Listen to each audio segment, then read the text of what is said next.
Hey, Mom, bring me a beer. Huh? Mother-in-law, did you lose your hearing all of a sudden? You can hear me, right? Hey, I told you to bring me a beer. This is how it always goes when my son and his wife speak to me. We've been living together for 5 years, and they've never listened to me, always ignoring what I have to say. When they do speak to me, it's always just orders, like I'm some sort of maid. Jean, my daughter-in-law, speaks ill of me for everyone to hear, and Paul, my son, treats me like a housekeeper without a second thought. Ignoring them, I turn my back and pretend to watch the TV, acting as if I can't hear them. I'm at the end of my tether with these two, who only listen when they want something, but ignore me otherwise. After a while of ignoring them, Jean picks up the TV remote and shuts off the show I was watching. Startled, I looked up when she said loudly right into my ear, "Hey, mother-in-law, can you hear me?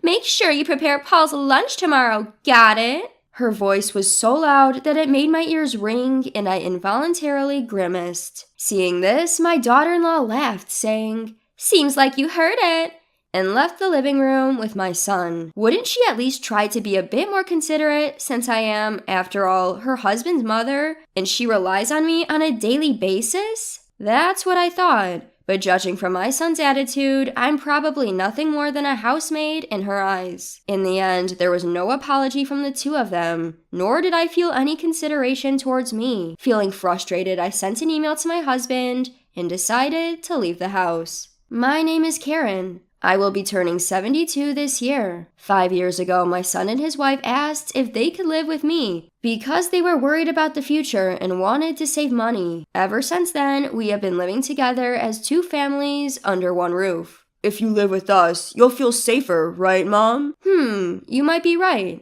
My husband is a workaholic who started his own company when he was young and continues to work tirelessly, even at the age of 73. Because of his nature, the house felt quiet ever since our son moved out. Even when I consulted my husband about our son and his wife moving in with us, his only response was, "Do whatever you like." So as there wasn't much conversation and I felt a bit bored, I agreed to live together, hoping that life would become a bit more lively. When we started living together, Jean, my son's wife, and I split our housework. However, as she started saying, "My part-time job is getting busier," the workload for me gradually increased. Although she helps out when asked, she often does so reluctantly, goes out on her days off, or lazes around in her room, so I stopped asking for her help. I ended up taking on all the household tasks, and it became the norm, making me feel unappreciated. Even during meal times when the whole family is present, there is hardly any conversation. I suppose I've been numb to this, as it was the same way with my husband. One day, while I was preparing dinner for 3 as usual, I received a message from my husband saying, "I'll be late for work. Don't eat dinner." This was not unusual, but the problem was with my son and his wife. "Dad's coming home late, huh? I don't eat dinner either." "Oh, I'm going out with a friend, so I don't eat it either." "Why are you telling me this now? I've already made it," I exclaimed. "It's fine, just leave it for tomorrow." Despite it being dinner time, if I didn't say anything, they were about to go without a word. They could have told me if I didn't need to prepare them dinner in the first place. As long as they weren't inconvenienced, they would never even reach out to me first. I couldn't help but complain at their rudeness, but they left without a hint of remorse. What am I working so hard for? In the quiet living room, I was staring blankly at the dinner I had already prepared, which would now go to waste. What on earth am I doing? Thinking about it made me feel utterly exhausted. I covered the still warm dinner with plastic wrap, put it in the fridge, and decided to go to bed. The next morning when I came down to the living room, my husband, who had woken up earlier, apologized, saying, "I'm sorry." As usual, our exchange was brief. It should have ended there, but seeing the look on my face, my husband furrowed his brows slightly and asked, "Didn't Paul and his wife eat dinner?" "Huh? No, they said they didn't eat dinner and went out." "I see." I guess he saw the dinner for 3 in the fridge and asked. I was happy to have a conversation after a long time, so I told my husband about what happened last night. My reticent husband sat quietly, listening to me. After hearing me out, he gently said, "You don't have to push yourself." He acknowledged, Our son's attitude is getting worse day by day. But if I don't take care of the house, nobody will, right? That doesn't mean you have to overdo it. His words felt like a weight lifting off my shoulders. I realized that I had been pushing myself, and was happy that my husband understood this. My son and his wife aren't small children anymore, so there was no need for me to work so hard. With that thought, my view of the situation seemed to brighten. I might be late from work again, so you don't need to prepare dinner for me tonight. Okay, I said, smiling at my husband's words. I decided to let my son and his wife understand this as well. Despite it being a Sunday, I waved goodbye to my husband and resolved to rebel against my son and his wife. After my husband left, my son and his wife finally woke up in the afternoon. Still in their pajamas, they came into the living room and immediately asked, "What's for lunch?" "Why don't you eat what's left from yesterday?" "But you could at least warm it up for us, or set it on the table." "You're not small children, you can do it yourself." "Well, mother-in-law, you are getting old, aren't you?" Jean, my daughter-in-law, joked with a laugh, which prompted Paul, my son, to join in the laughter while looking at me. I'm exhausted because Jean hasn't been helping with the housework at all. "Oh, can't you manage without me? Is it your menopause or something?" Jean retorted, laughing at me. I could only sigh at their attitudes. The two of them went back to their room without cleaning up after eating, seemingly unbothered.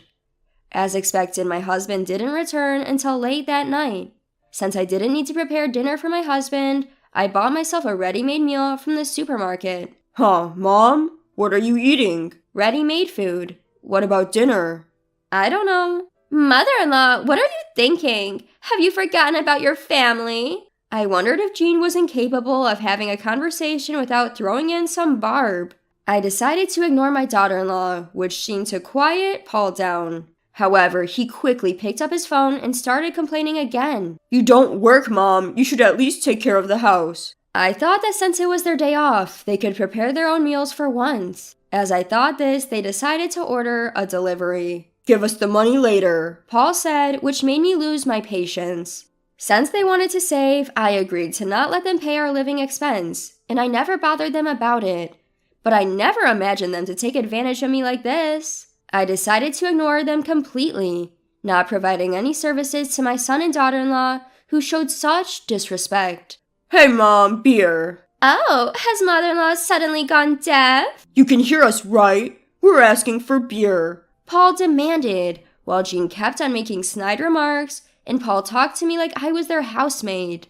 Ignoring them, I turned my back and deliberately watched TV, pretending not to hear. When I didn't respond for a while, she seemed to give up and stop talking to me. But this peace was short-lived.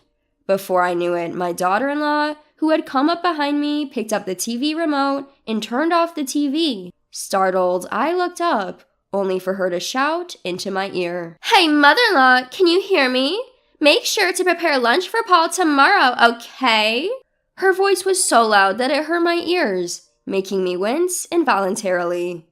Looking at me, my daughter-in-law laughed, saying, "Looks like she heard me," and left the living room with Paul. I wondered why she didn't consider showing a bit of courtesy, given that I'm her husband's mother and she depends on me regularly. But observing Paul's attitude, it seemed like I was nothing more than a housemaid to her. As it turned out, there was no sign of consideration for me at all, and I didn't even hear an apology for last night's dinner from either of them. Sighing deeply, I sent a text to my husband and decided to leave the house. Early next morning, I packed my belongings and left the house before they woke up. When I arrived at a nearby business hotel, my phone was filled with texts from Paul, who seemed to have just woken up before heading to work. Apparently, they were in quite a chaos this morning. Texts and calls from both of them quickly filled my phone with notifications. When I opened the text, I saw nothing but complaints, such as, "What are you doing? I told you I'll need lunch." Jean also sent a text in a mocking tone. "Are you wandering around after forgetting your responsibilities?" It seemed they had a hard time just because I didn't prepare breakfast for them, which made me laugh a little. When I saw a call from Paul, who seemed to be on his lunch break, I decided to finally talk to him. "You finally picked up. Mom, where the hell are you and what are you doing?" It's none of your business, is it? You didn't even prepare our food. Where are you? Paul, you're not a child. You can make your own food, can't you? I answered him with a mix of irritation. If he had struggled so much to prepare just one meal, he should have reflected a little and thanked me. But to my surprise, he came back with a word I never expected. I'm paying for living expenses, so I need you to do the housework. Living expenses? What are you talking about?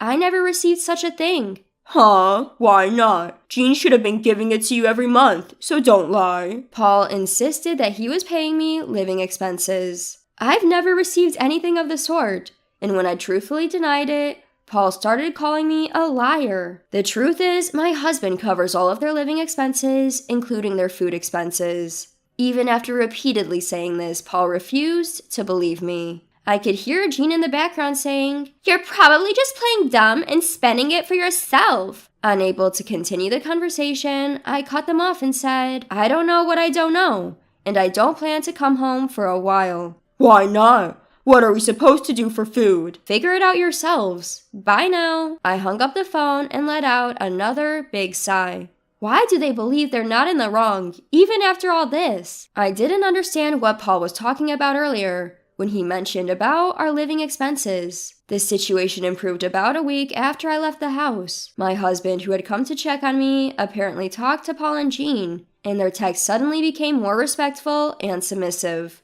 Wondering what had happened, I received a text from my husband. Paul and Jean want to apologize. If you feel like it, please come home. Thanks to my husband's talk, they finally seemed to understand. I replied to my husband's text, made preparations, and decided to go home that day. When I returned home, Paul and Jean were waiting at the entrance, their faces pale and worn out. It seems that they were quite upset by the lecture from my husband. I decided to hear the story about this past week from them and my husband. About the living expenses I mentioned on the phone. I said I didn't receive them, right? You said you wanted to save money, so I didn't say anything. Actually, Dad was really mad at us about that. It seems that my son had told his father about his contribution to the household expenses. It appeared that he believed I had been lying, and throughout, he seemed to have painted me as the villain when speaking with his father. However, when his father explained that there was no way I could be splurging, as I was busy from morning to night with cleaning, shopping, preparing meals for 3 people, and doing the laundry while showing him our household book, he quieted down. You couldn't even believe me?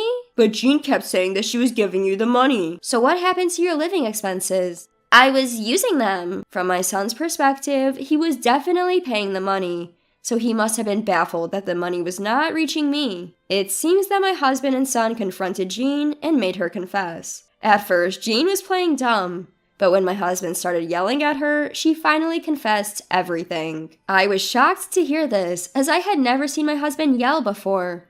Apparently, Jean had been spending the money on dining out and going out with her colleagues from her part-time job. She had been going to fancy restaurants to show off and pocketing any leftover money for herself, she explained in a feeble voice. I'm appalled. She was accusing me of squandering money on the phone, but it turns out she was just talking about herself. But living with my in-laws can be stifling, and everyone was inviting me, so I just... Just because of that, you thought it was okay to embezzle our living expenses. You made me look like a fool too. What? You are acting all high and mighty too. At the point when the two of them began to stray from the topic and argue, my husband cleared his throat loudly. The two of them, seemingly terrified of my husband, jumped up in surprise and immediately became silent. I couldn't help but laugh at their behavior, like children who had been caught doing mischief. Excuses, excuses. Cut the crap. First, you should sincerely apologize to your mom. Dad, I was also deceived by Jean. So, does that excuse your attitude towards your mother?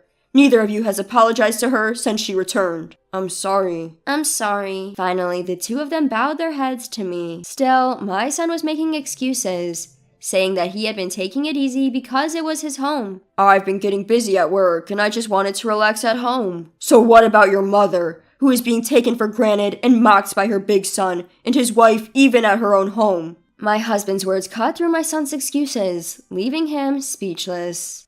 I'm appalled at my son, who despite his age, still relies on his parents, and at Jean, who took advantage of that to embezzle money. Mom, I'm sorry. You see, I'm apologizing to you. Do you think an apology makes everything okay?